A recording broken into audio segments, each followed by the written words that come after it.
ವೀಕ್ಷಕರೇ ನಮಸ್ಕಾರ.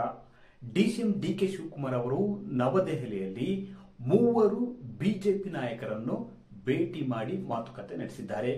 ಬಿಜೆಪಿಯ ಮೂವರು ಪ್ರಮುಖ ಕೇಂದ್ರ ಸಚಿವರನ್ನು ಭೇಟಿ ಮಾಡಿ ಚರ್ಚೆ ನಡೆಸಿರುವುದು ರಾಜ್ಯ ರಾಜಕಾರಣದಲ್ಲಿ ಒಂದಷ್ಟು ಕುತೂಹಲ ಮೂಡಿಸಿದೆ.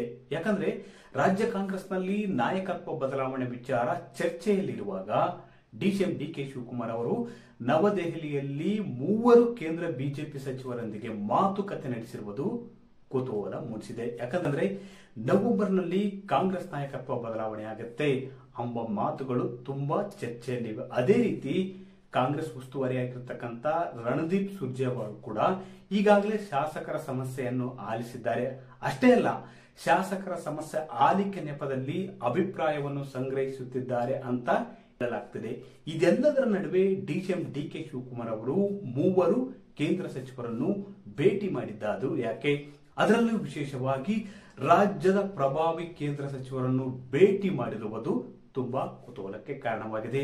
ಹಾಗಾದ್ರೆ ಡಿಸಿಎಂ ಡಿಕೆ ಶಿವಕುಮಾರ್ ಅವರು ಮೂವರು ಕೇಂದ್ರ ಸಚಿವರನ್ನು ಭೇಟಿ ಮಾಡಿದ್ದಾದ್ರು ಯಾಕೆ? ವೀಕ್ಷಕರೇ, ಈ ಕುರಿತು ಮತ್ತಷ್ಟು ಡೀಟೇಲ್ಸ್ ನೀಡ್ತೀನಿ. ಅದಕ್ಕೂ ಮುನ್ನ ನಮ್ಮ ಚಾನಲ್ ಸಬ್ಸ್ಕ್ರೈಬ್ ಮಾಡಿ, ವಿಡಿಯೋ ಶೇರ್ ಮಾಡಿ, ಲೈಕ್ ಮಾಡಿ, ಕಮೆಂಟ್ ಮಾಡಿ. ಒಂದು ವಾರದ ಹಿಂದಷ್ಟೇ ಸಿಎಂ ಸಿದ್ದರಾಮಯ್ಯನವರು ನಾನು 5 ವರ್ಷಗಳ ಕಾಲ ಸಿಎಂ ಆಗಿ ಮುಂದುವರಿಯುತ್ತೇನೆ, ಪೂರ್ಣ ಅವಧಿ ಮುಖ್ಯಮಂತ್ರಿಯಾಗಿ ಇರಲಿದ್ದೇನೆ, ಅದೇ ರೀತಿ ಸರ್ಕಾರ ಕೂಡ ಭದ್ರವಾಗಿರಲಿದೆ ಅಂತ ಗಟ್ಟಿ ಧ್ವನಿಯಲ್ಲಿ ಹೇಳಿದ್ರು. ಆದ್ರೆ ಇದನ್ನು ಕೇಳಿಸಿಕೊಂಡಂತ ಅದೇ ರೀತಿ ಸಿಎಂ ಹುದ್ದೆ ಮೇಲೆ ಕಣ್ಣಿಟ್ಟಿರ್ತಕ್ಕಂಥ ಡಿಸಿಎಂ ಡಿಕೆ ಶಿವಕುಮಾರ್ ಅವರು ಸಿಎಂ ಅವರಿಗೆ ನಾನು ಬೆಂಬಲಕ್ಕೆ ನಿಲ್ಲುವುದಾಗಿ ಅಂತ ಮಾತು ಕೂಡ ಹೇಳಿದ್ರು. ಎಲ್ಲೋ ಒಂದ್ ಕಡೆ ಡಿಸಿಎಂ ಡಿಕೆ ಶಿವಕುಮಾರ್ ಅವರು ಸಿಎಂ ಹುದ್ದೆಗಾಗಿ ಪೈಪೋಟಿ ಕಸರತ್ತು ಕೂಡ ನಡೆಸುತ್ತಿರುವುದೇನು ಸುಳ್ಳಲ್ಲ. ಇಂಥ ಹೊತ್ತಿನಲ್ಲಿ ಅಂದ್ರೆ ರಾಜ್ಯ ಕಾಂಗ್ರೆಸ್ನಲ್ಲಿ ಸೆಪ್ಟೆಂಬರ್ ನಲ್ಲಿ ಕ್ರಾಂತಿ ಆಗಲಿದೆ ಅಥವಾ ವರ್ಷಾಂತಕ್ಕೆ ಕ್ರಾಂತಿ ಆಗಲಿದೆ ಅಂತ ಕಾಂಗ್ರೆಸ್ ನಾಯಕರ ಹೇಳಿಕೆಯ ನಡುವೆ ಡಿಸಿಎಂ ಡಿಕೆ ಶಿವಕುಮಾರ್ ಅವರು ನವದೆಹಲಿಯಲ್ಲಿ ಮೂವರು ಪ್ರಭಾವಿ ಸಚಿವರಾಗಿರ್ತಕ್ಕಂಥ ರಾಜನಾಥ್ ಸಿಂಗ್, ಪ್ರಹ್ಲಾದ್ ಜೋಶಿ, ಅದೇ ರೀತಿ ಭೂಪೇಂದ್ರ ಯಾದವ್ ಅವರನ್ನು ಭೇಟಿ ಮಾಡಿದ್ದಾರೆ. ಬಹುತೇಕ ನೀರಾವರಿ ವಿಷಯ ಸಂಬಂಧ ಮತ್ತು ಇನ್ನಿತರ ರಾಜ್ಯದ ಅಭಿವೃದ್ಧಿ ವಿಷಯಗಳ ಸಂಬಂಧ ಈ ನಾಯಕರನ್ನು ಭೇಟಿ ಮಾಡಿರುವುದಾಗಿ ಡಿಸಿಎಂ ಡಿಕೆ ಶಿವಕುಮಾರ್ ಅವರು ಹೇಳಿದ್ದಾರೆ. ಇಲ್ಲಿ ವಿಶೇಷವಾಗಿ ಗಮನಿಸಬೇಕಾದ ಅಂಶ ಏನಪ್ಪ ಅಂದ್ರೆ, ರಾಜ್ಯ ಬಿಜೆಪಿಯಲ್ಲಿ ಒಂದಷ್ಟು ಒಗ್ಗಟ್ಟು ಮೂಡಿಸುವಂತೆ ಮತ್ತು ಎಲ್ಲಾ ನಾಯಕರನ್ನು ಒಗ್ಗೂಡಿಸುವುದಕ್ಕೆ ಕೇಂದ್ರ ಹೈಕಮಾಂಡ್ ನಾಯಕರು ಈ ಹೊಣೆಯನ್ನು ಕೇಂದ್ರ ಸಚಿವರಾದ ಪ್ರಹ್ಲಾದ್ ಜೋಶಿ ಅವರಿಗೆ ವಹಿಸಿದ್ದಾರೆ. ಅಷ್ಟೇ ಅಲ್ಲ, ರಾಜ್ಯದಲ್ಲಿನ ಬೆಳವಣಿಗೆಗಳ ಕುರಿತು, ರಾಜ್ಯ ಕಾಂಗ್ರೆಸ್ನಲ್ಲಿನ ಬೆಳವಣಿಗೆಗಳ ಕುರಿತು ಗಮನ ಹರಿಸುವಂತೆ ಕೂಡ ಸೂಚಿಸಿದ್ದಾರೆ ಅಂತ ಹೇಳಲಾಗ್ತದೆ. ಇಂಥ ಒಂದು ಜವಾಬ್ದಾರಿ ಹೊತ್ತಂತ ಕೇಂದ್ರ ಆಹಾರ ಮತ್ತು ನಾಗರಿಕ ಸರಬರಾಜು ಸಚಿವರಾಗಿರ್ತಕ್ಕಂಥ ಪ್ರಹ್ಲಾದ್ ಜೋಶಿ ಅವರನ್ನು ಡಿಸಿಎಂ ಡಿಕೆ ಶಿವಕುಮಾರ್ ಅವರು ಭೇಟಿ ಮಾಡಿರುವುದು ತುಂಬಾ ಕುತೂಹಲ ಮೂಡಿಸಿದೆ. ಯಾಕಂದ್ರೆ 5 ವರ್ಷಗಳ ಕಾಲ ನಾನೇ ಸಿಎಂ ಆಗಿರ್ತೀನಿ ಅಂತ ಸಿಎಂ ಸಿದ್ದರಾಮಯ್ಯ ಹೇಳ್ತಿರುವುದು ಎಲ್ಲೋ ಒಂದ್ ಕಡೆ ಡಿಸಿಎಂ ಡಿಕೆ ಶಿವಕುಮಾರ್ ಅವರಿಗೆ ಇರುಸು ಮುರುಸು ತಂದಿದೆ ಅಂತ ಹೇಳಲಾಗ್ತದೆ. ಯಾಕಂದ್ರೆ ಅಧಿಕಾರ ಹಂಚಿಕೆ ಸೂತ್ರದಂತೆ ಈ ವರ್ಷಾಂತಕ್ಕೆ ಸಿಎಂ ಸಿದ್ದರಾಮಯ್ಯನವರು ಅಧಿಕಾರದಿಂದ ಕೆಳಗಿಳಿದ್ದಾರೆ, ಹೈಕಮಾಂಡ್ ಇಂಥದ್ದೊಂದು ನಿರ್ಧಾರ ಕೈಗೊಳ್ಳುತ್ತೆ ಅಂತ ಡಿಸಿಎಂ ಡಿಕೆ ಶಿವಕುಮಾರ್ ಅವರು ಭಾವಿಸಿದ್ರು ಅಂತ ಹೇಳಲಾಗ್ತಿದೆ. ಆದ್ರೆ ಇದಕ್ಕೆ ವ್ಯತಿರಿಕ್ತವಾಗಿ ಸಿಎಂ ಸಿದ್ದರಾಮಯ್ಯನವರಿಂದ ಹೇಳಿಕೆ ಬರ್ತಿದೆ. ಹೀಗಾಗಿ ಸಿಎಂ ಸಿದ್ದರಾಮಯ್ಯನವರು ಸುಲಭಕ್ಕೆ ಅಧಿಕಾರವನ್ನು ಬಿಟ್ಟುಕೊಡುವುದಿಲ್ಲ. ಒಂದು ವೇಳೆ ಸಿಎಂ ಸಿದ್ದರಾಮಯ್ಯನವರು ಬಿಗುಪಟ್ಟು ಹಿಡಿದ್ರು ಕೂಡ ಹೈಕಮಾಂಡ್ ನಾಯಕರು ಸಿದ್ದರಾಮಯ್ಯನವರ ಬಿಗಿ ನಿರ್ಧಾರಕ್ಕೆ ಬೆಂಬಲ ವ್ಯಕ್ತಪಡಿಸುತ್ತದೆ ಎಂಬ ಅನುಮಾನ ಕೂಡ ಡಿಸಿಎಂ ಡಿಕೆ ಶಿವಕುಮಾರ್ ಅವರನ್ನು ಕಾಡುತ್ತಿದೆ.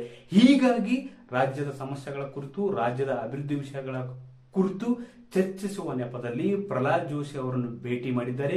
ಈ ವೇಳೆ ಕೆಲ ರಾಜಕೀಯ ಬೆಳವಣಿಗೆಗಳ ಕುರಿತು ಚರ್ಚೆ ಮಾಡಿದ್ದಾರೆ ಅಂತ ಹೇಳಲಾಗ್ತಿದೆ. ಅದೇ ರೀತಿ ರಾಜನಾಥ್ ಸಿಂಗ್ ಅವರನ್ನು ಕೂಡ ಭೇಟಿ ಮಾಡಿದ್ದಾರೆ. ಈ ವೇಳೆ ಸಿದ್ದರಾಮಯ್ಯ ಕೂಡ ಅಲ್ಲಿ ಹಾಜರಿದ್ರು.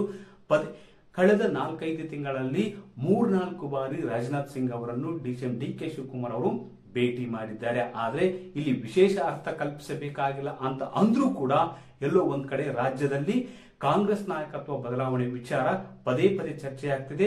ಇಂಥ ಚರ್ಚೆ ಆಗ್ತಿರುವ ಸಂದರ್ಭದಲ್ಲಿ ಡಿಸಿಎಂ ಡಿಕೆ ಶಿವಕುಮಾರ್ ಅವರು ಕೇಂದ್ರ ನಾಯಕರನ್ನು ಭೇಟಿ ಮಾಡುತ್ತಿರುವುದು, ರಾಜ್ಯದ ಅಭಿವೃದ್ಧಿ ವಿಷಯದ ನೆಪದಲ್ಲಿ ಕೇಂದ್ರ ನಾಯಕರನ್ನು ಭೇಟಿ ಮಾಡುತ್ತಿರುವುದು ಹೈಕಮಾಂಡ್ ಅವರಿಗೆ ಕಳಿಸುವ ಒಂದು ಸಂದೇಶ ಅಂತ ಭಾವಿಸಲಾಗುತ್ತದೆ. ಅದೇ ರೀತಿ ಕೇಂದ್ರ ಅರಣ್ಯ ಸಚಿವರಾಗಿರ್ತಕ್ಕಂಥ ಭೂಪೇಂದ್ರ ಯಾದವ್ ಅವರನ್ನು ಕೂಡ ಡಿಸಿಎಂ ಡಿಕೆ ಶಿವಕುಮಾರ್ ಅವರು ಭೇಟಿ ಮಾಡಿದ್ದಾರೆ. ಒಟ್ಟಾರೆಯಾಗಿ ರಾಜ್ಯ ಕಾಂಗ್ರೆಸ್ನಲ್ಲಿ ನಾಯಕತ್ವ ಬದಲಾವಣೆ ವಿಚಾರ ಜೋರಾಗಿ ಚರ್ಚೆ ನಡೀತಿದೆ. ಅಷ್ಟೇ ಅಲ್ಲ, ಸಿಎಂ ಸಿದ್ದರಾಮಯ್ಯ ಅವರು ಕೂಡ 5 ವರ್ಷಗಳ ಕಾಲ ನಾನು ಮುಂದುವರಿಯುವುದಾಗಿ ಹೇಳ್ತಿದ್ದಾರೆ. ಇದರಿಂದಾಗಿ ಡಿಸಿಎಂ ಡಿಕೆ ಶಿವಕುಮಾರ್ ಅವರು ಹೇಗಾದ್ರೂ ಮಾಡಿ ಸಿಎಂ ಹುದ್ದೆ ಮೇಲೆ ಕಣ್ಣಿಟ್ಟಿರ್ತಕ್ಕಂಥ ಡಿಸಿಎಂ ಡಿಕೆ ಶಿವಕುಮಾರ್ ಅವರು ಅಧಿಕಾರ ಹಂಚಿಕೆ ಸೂತ್ರದ ಅನ್ವಯ ತಮಗೆ ನವೆಂಬರ್ ಹೊತ್ತಿಗೆ ಸಿಎಂ ಹುದ್ದೆ ದಕ್ಕಲೇಬೇಕು ಅಂತ ಪೈಪೋಟಿಗೆ ಬಿದ್ದಿದ್ದಾರೆ. ಹೈಕಮಾಂಡ್ಗೆ ಸಂದೇಶ ಕಳಿಸುವ ನಿಟ್ಟಿನಲ್ಲಿ, ಅದೇ ರೀತಿ ವಿರೋಧಿ ಬಣಕ್ಕೆ ಸಂದೇಶ ಕಳಿಸುವ ನಿಟ್ಟಿನಲ್ಲಿ ರಾಜ್ಯದ ಅಭಿವೃದ್ಧಿ ವಿಷಯ ಚರ್ಚಿಸುವ ನೆಪದಲ್ಲಿ ಕೇಂದ್ರ ಬಿಜೆಪಿ ನಾಯಕರನ್ನು ಭೇಟಿ ಮಾಡಿದ್ದಾರೆ. ಈ ಭೇಟಿ ಮೂಲಕ ಸ್ಪಷ್ಟ ಸಂದೇಶ ಕಳಿಸುವ ಉದ್ದೇಶವನ್ನು ಹೊಂದಿದ್ದಾರೆ ಅಂತ ಹೇಳಲಾಗ್ತದೆ. ವೀಕ್ಷಕರೇ, ಹಾಗಾದರೆ ಡಿಸಿಎಂ ಡಿಕೆ ಶಿವಕುಮಾರ್ ಅವರು ಕೇಂದ್ರ ಸಚಿವರನ್ನು ಭೇಟಿ ಮಾಡಿದ್ದಾದ್ರು ಯಾಕೆ? ತಮಗೆ ಸಿಎಂ ಹುದ್ದೆ ನೀಡದಿದ್ರೆ ತಮ್ಮ ಮುಂದಿನ ನಡೆ ಏನು ಎಂಬ ಸಂದೇಶವನ್ನು ಕಳಿಸುವುದಕ್ಕೆ ಭೇಟಿ ಮಾಡಿದ್ರ? ಈ ಕುರಿತು ಕಾಮೆಂಟ್ ಮಾಡಿ ತಿಳಿಸಿ.